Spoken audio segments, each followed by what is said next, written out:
Hello student, welcome to the brains of classes. आज अपन पढ़ेंगे क्लास 8 की मैथ चैप्टर नंबर है अपने पास में 9 एल्जेब्रिक एक्सप्रेशंस एंड आइडेंटिटीज। ठीक है, तो इस वीडियो में अपन इसका इंट्रोडक्शन पार्ट कंप्लीट करेंगे, तो वीडियो आपको पूरा देखना है। सबसे पहला फर्स्ट टॉपिक आता है अपने पास में वेरिएबल। देखो नाम से पता लग रहा है वेरिएबल यानी कि जो वेरी कर सकता है। ठीक है, यानी कि जिसकी वैल्यू क्या हो सकती है, चेंज हो सकती है। क्या लिखेंगे, a symbol use to represent a quantity, यानी कि ऐसा सिंबल जिसको अपन यूज करते हैं किसी क्वांटिटी का को रिप्रेजेंट करने के लिए, दैट कैन चेंज, जो क्या हो सकता है, चेंज हो सकता है। जिस तो इसका एग्जांपल क्या लिखेंगे अपन, एग्जांपल की फॉर्म में लिखेंगे side of a square is denoted by a. जैसे कि किसी भी स्क्वायर की जो साइड है उसको अपन किससे डिनोट करते हैं, ए से, जो कि क्या हो सकती है, चेंज हो सकती है। ठीक है, बट स्क्वायर तो स्क्वायर ही रहेगा। उसके बाद में है सेकंड पॉइंट इसका कांस्टेंट। तो कांस्टेंट किसको बोलते हैं, a value that does not change, ऐसी वैल्यू जो कि चेंज नहीं हो सकती उसको बोलते हैं कांस्टेंट। जैसे कि 5 हमेशा 5 ही रहेगा। ठीक है, 2 -1 एटसेट्रा, ये सब क्या कहलाते हैं, कांस्टेंट। ठीक है, और जब अपन वेरिएबल को वेरिएबल की फॉर्म में अपन इसको लिख सकते हैं, एक्स लिख सकते हैं, वाई लिख सकते हैं, जेड लिख सकते हैं। ठीक है, जब अपन वेरिएबल को और कांस्टेंट टर्म को कुछ फंडामेंटल साइन के साथ में इनको कंबाइन कर देते हैं, वो कहलाता है अपने पास में एल्जेब्रिक एक्सप्रेशन। उनको अपन इसके बाद में नेक्स्ट टॉपिक में लिखेंगे। नेक्स्ट है इसका टॉपिक एल्जेब्रिक एक्सप्रेशन। ठीक है, तो क्या लिखेंगे, N algebraic expression is a combination of variables, यानी कि क्या किसका कॉम्बिनेशन होता है, वेरिएबल्स का, किसके साथ में, कांस्टेंट के साथ में, connected by any of the mathematical operation, या तो एडिशन यूज करेंगे अपन, सब्ट्रैक्शन, मल्टीप्लिकेशन या फिर डिवीजन। इनका यूज करके अपन वेरिएबल और कांस्टेंट टर्म को एक साथ लिख देते हैं, कंबाइन कर देते हैं, उसको बोलते हैं अपन एल्जेब्रिक एक्सप्रेशन। जैसे कि फॉर एग्जांपल 9x + y। ठीक है, तो इसमें वेरिएबल भी है और कांस्टेंट भी है, उसको अपन ने क्या कर दिया, ऐड कर दिया। इसके अलावा एक एग्जांपल लिख सकते हैं अपन 3xy।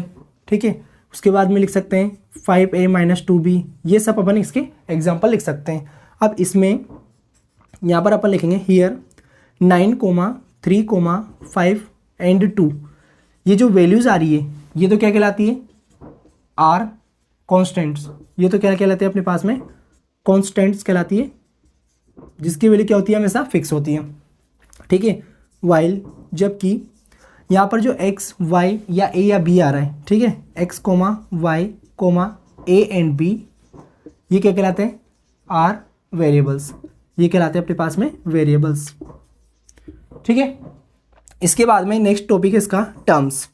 तो टर्म्स क्या होती है, each part of an expression which may be a number, या तो नंबर हो सकता है या फिर अ वेरिएबल हो सकता है, या फिर प्रोडक्ट ऑफ बोथ, नंबर और वेरिएबल दोनों का प्रोडक्ट हो सकता है। जैसे कि फॉर एग्जांपल अपन लिखेंगे इसके अंदर अपने पास में ये जो है एल्जेब्रिक एक्सप्रेशन, इसकी टर्म्स कौन कौन सी होगी, इसकी टर्म्स होगी 3x²। ठीक है, कोमा, सेकेंड टर्म होगी अपने पास में -4xy।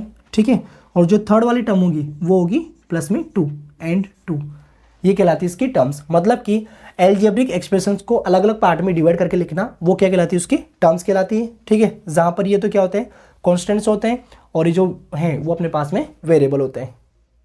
नेक्स्ट टॉपिक है इसका फैक्टर्स। ठीक है, अब term of an algebraic expression can be written as a product of one or more numbers and variables, यानी कि एक अपने पास में जो एल्जेब्रिक एक्सप्रेशन होती है, ठीक है, उसको अपन लिख सकते हैं किस फॉर्म में, या तो प्रोडक्ट की फॉर्म में, और कितनी फॉर्म में, 1 या फिर मोर नंबर्स की फॉर्म में उसको लिख सकते हैं वेरिएबल्स के साथ में, वो क्या कहलाती है, उसके फैक्टर्स कहलाते हैं। जैसे कि अपन ने लिखा एक टर्म 4y। ठीक है, इसको अपन लिख सकते हैं, इसके जो फैक्टर हो जाएंगे वो क्या हो जाएंगे, 4 एंड y, या फिर इसको लिख सकते हैं 2 × 2 है ना, एंड y, इस तरीके से, जिसके अंदर जो 4 है वो क्या कहलाता है, न्यूमेरिकल फैक्टर, क्योंकि ये नंबर आ रहा है इसमें, 4 ये नंबर, यानी कि ये कहलाता है न्यूमेरिकल फैक्टर, और जो y है वो क्या है, वेरिएबल, इसीलिए ये कहलाता है अपने पास में लिटरल फैक्टर।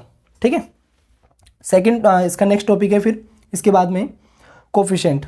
तो कोफिशिएंट क्या होता है, the number that is multiplied by the variable, यानी कि ऐसा नंबर जो किसके साथ मल्टीप्लाई करके आता है, वेरिएबल के साथ में, in an algebraic expression is called coefficient. जैसे कि मैंने आपसे बोला कि अपने पास में एक एग्जांपल है 7xy।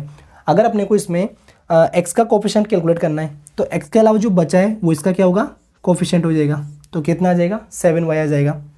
लेकिन अगर मैंने आपसे बोला कि अपने को xy का कोफिशिएंट कैलकुलेट करना है, तो xy का कोफिशिएंट कितना है, 7 है।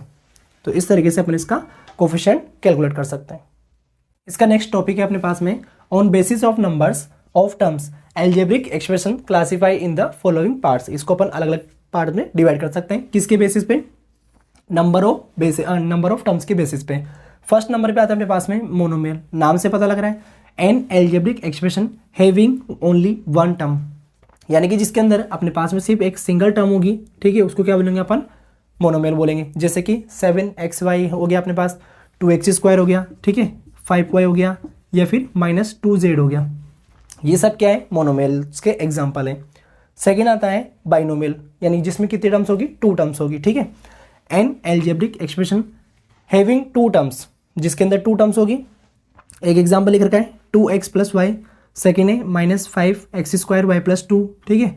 एक और लिख सकते हैं 3y + 5, इस तरीके से। थर्ड पॉइंट आता है इसका ट्राइनोमियल, जिसके अंदर अपने पास में कितनी टर्म्स होगी? 3 टर्म्स होगी। N algebraic expression having 3 terms, जिसके अंदर कितनी टर्म्स होगी अपने पास में? 3 टर्म्स होगी। जैसे कि एग्जाम्पल क्या लिखेंगे?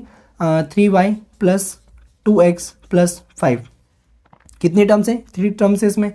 एक और लिख सकते हैं अपन 2y + 4x - 5, इस तरीके से।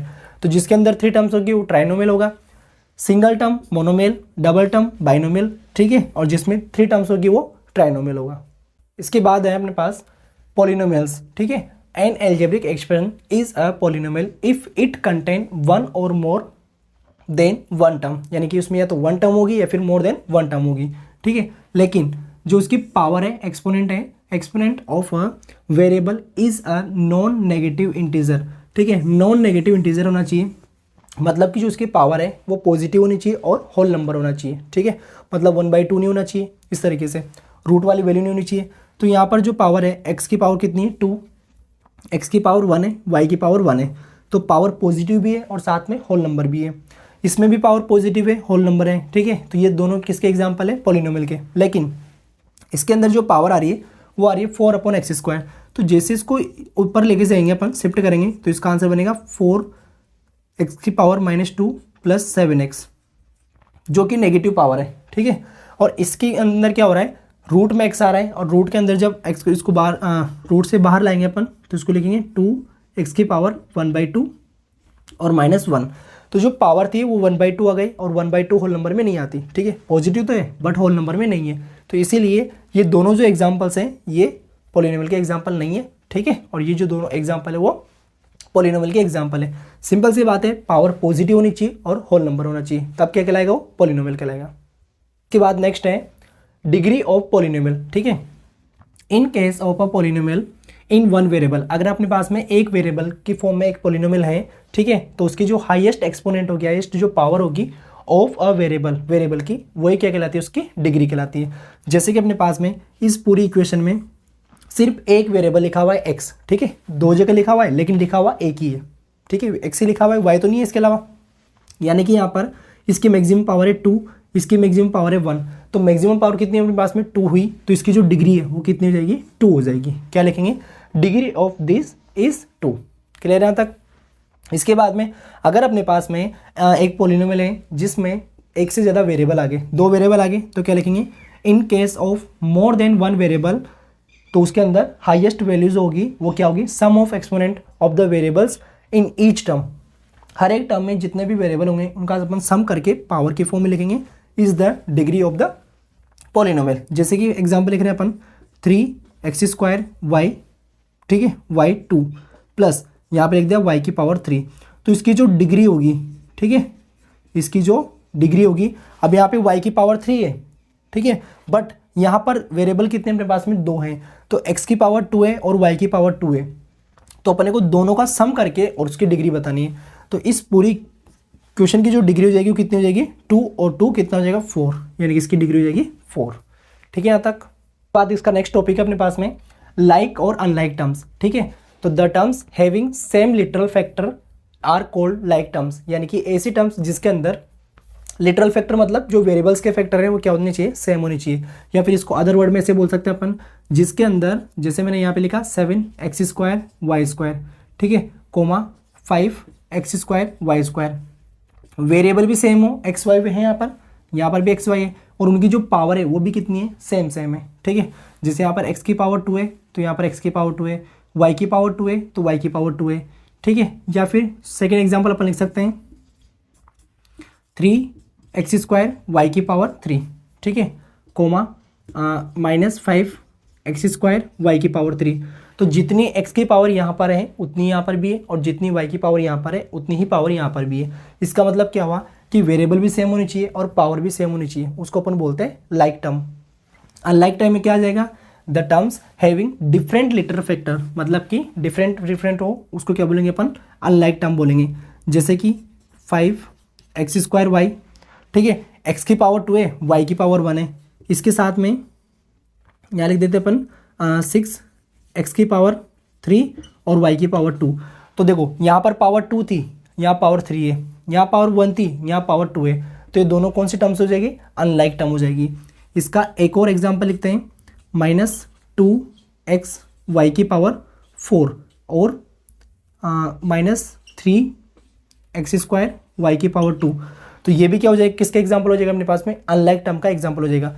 यहाँ पर वेरिएबल तो सेम है, दोनों में x y आ रहा है, लेकिन पावर क्या है, डिफरेंट आ रही है, ठीक है। तो वेरिएबल सेम, पावर भी सेम, तो कौन सी टर्म्स, लाइक टर्म्स। और variable same but power different, तो कौन सी terms, unlike term. Next topic है इसका लॉज ऑफ एक्सपोनेंट, ठीक है, इसके रूल्स पावर के फॉर्म में। तो अगर अपने पास में a की पावर m मल्टीप्लाई a की पावर n, यानी कि दोनों की जो बेस है वो सेम है, किस में, मल्टीप्लाई में, तो इनकी जो पावर है वो क्या हो जाती है, ऐड हो जाती है। मतलब कि क्या लिख देंगे, a की पावर m + n, ठीक है। जैसे कि एग्जाम्पल लिखा हुआ है 2 की पावर 3 मल्टीप्लाई बाई 2 की पावर 4, तो इसको अपन लिख सकते हैं 2 की पावर 3 + 4 = 2 की पावर 7। इस तरीके से मल्टीप्लाई में बेस सेम होंगे तो पावर ऐड हो जाती है, ठीक है। पावर के ऊपर पावर है तो पावर्स मल्टीप्लाई हो जाती है, a की पावर m मल्टीप्लाई n। इसके लिए रूल लिख सकते हैं अपन, एग्जाम्पल लिख सकते हैं 2 की पावर 3 होल पावर लिखी हुई है 4, तो कितनी हो जाएगी, 2 की पावर 12 हो जाएगी, 3 4 = 12। इस तरीके से बेस सेम है बट डे डिवाइड में, तो पावर क्या हो जाती है, -a की पावर m - n, ठीक है। इसके बाद में इसका लास्ट टॉपिक आता है अपने पास में सम इंपॉर्टेंट आइडेंटिटीज। कुछ इंपॉर्टेंट इसकी आइडेंटिटी है अपने पास में। फर्स्ट क्या यूज आएगी अपने पास, a + b का होल स्क्वायर। इसका फॉर्मूला होता है a² + 2ab + b², ठीक है। सेकेंड होता है अपने पास में a - b का होल स्क्वायर, इसमें a² - 2ab + b²। Third identity होती है अपने पास में a + b multiply by a - b, इसकी वैल्यू आती है अपने पास a² - b², ठीक है। और एक फोर्थ आइडेंटिटी होती है अपने पास में x + a multiply by x + b, ठीक है, जो कि चैप्टर में यूज आएगी। ये सभी आइडेंटिटीज ये किसके इक्वल होती है, ये इक्वल होती है x² + a + b multiply by x + a × b, ठीक है। तो इस वीडियो में अपन ने इसका इंट्रोडक्शन पार्ट कंप्लीट किया है, और इसके अंदर जो अपन ने इंट्रोडक्शन पार्ट में पढ़ा है ये सब अपने इस पूरे चैप्टर में यूज आने वाला है, ठीक है। तो इस वीडियो में इतना ही, मिलते हैं नेक्स्ट वीडियो में। Thanks for watching.